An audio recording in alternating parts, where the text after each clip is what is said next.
بسم اللہ الرحمن الرحیم۔ السلام علیکم۔ ہم دو ہی بھائی تھے اور ہماری کوئی بہن نہیں تھی۔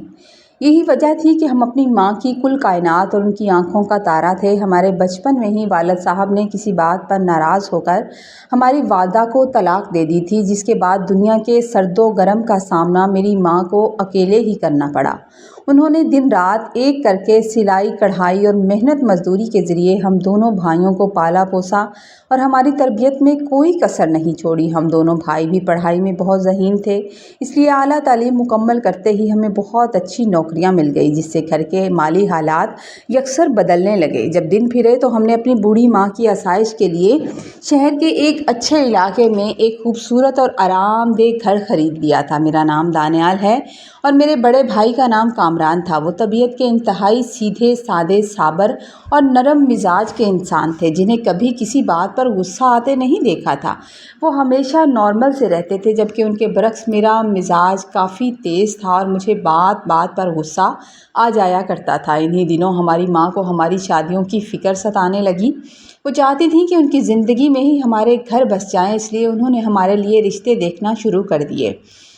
میں بچپن سے ہی ظاہری خوبصورتی کا دل دادا تھا اور مجھے ہر چیز چمکدار، پرکشش اور خوبصورت ہی پسند آتی تھی۔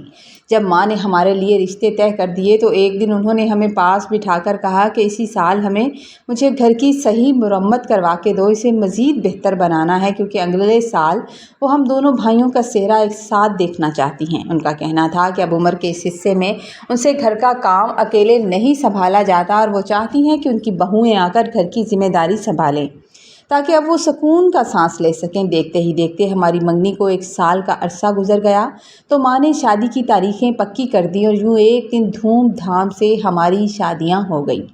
جب شادیاں ہو کر دونوں بہنیں، دونوں دلہنیں گھر آئیں تو جیسے ہی میری نظر اپنی بھابھی پر پڑی تو میں دنگ رہ گیا۔